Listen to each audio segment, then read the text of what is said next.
This is a build video of a Boeing pre-World War II China Clipper or Transatlantic Clipper, according to Airfix and built by Airfix. I don't know why I chose it, but lately I've kind of liked building seaplanes or float planes as my past builds suggests. This is a 1/44th scale. I believe it's an old kit, but I really can't tell for sure. It's copyrighted 1989. I think it's likely that it is a reissued kit. Here is a parts layout. We'll start by assembling the fuselage as per the plans.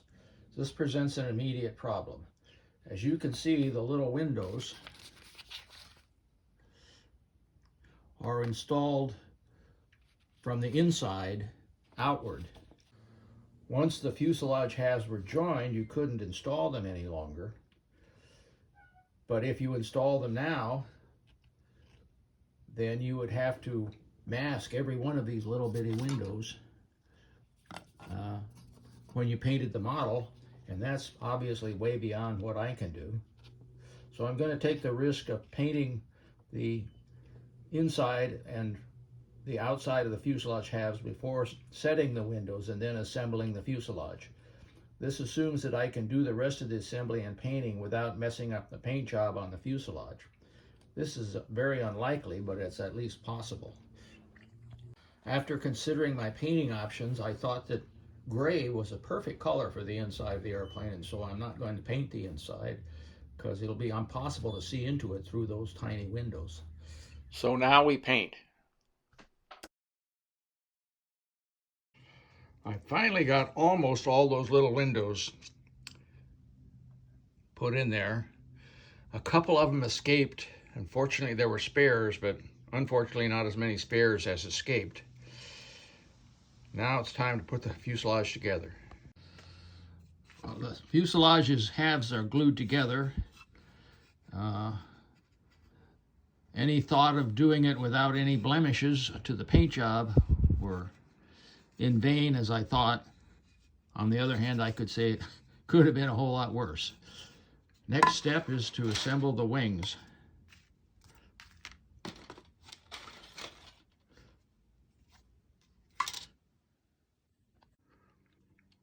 One wing is glued up and the second one's in the works. I've assembled all the horizontal flying surfaces and the spontoon, whatever those might be called, sponsons, and they all seem to fit pretty well against the fuselage. These are drooping because they're not glued. So I'm going to take the radical approach to try and paint the details and then assemble them. Once again, seems unlikely that it's going to work, but I'm going to give it a try. So now we'll start the assembly. All the details have been put together up to this point. Well, the major components of the aircraft are assembled. My hopes of doing it without blemishing the finish was pretty forlorn, in that the top seam is obviously pretty visible and should have been filled, and the bottom seam is even worse.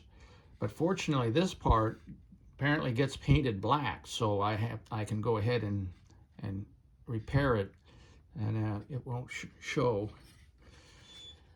And some of the wing surfaces do not line up perfectly, and this should have been sanded, but I can't do it now since it's painted, but it isn't too bad. There's a large number of small details to put on, though. Here's one little engine assembled. There's 4 of them with cowls and propellers that have to be put in there. And you'll note that there's no doors. Those have to be installed. A large light goes here. Small lights go on the wing leading edges, and all the engines have to be installed. Trying to assemble the nacelles here. I've assembled the double row engines and painted them. and it fits inside the nacelle, and then the propeller and the propeller retainer, all tiny stuff, go together. The nacelles with the engines are installed. I'm involved in all the tiny little details. The navigator's bubble is put on, the radio direction antenna is put on, the windshield is put in. I remain to put on these landing lights, which are about the size of a grain of rice, and the doors, and the model will be complete. Here's the completed model without decals.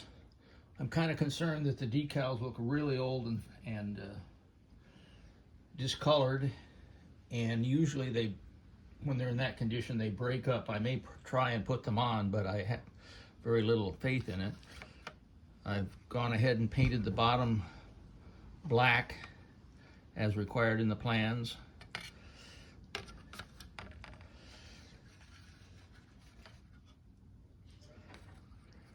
Now all we have to do is put it on a stand.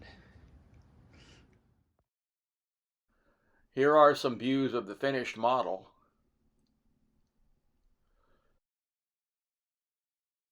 If you like the video, please give me a like and possibly subscribe. Thanks for watching.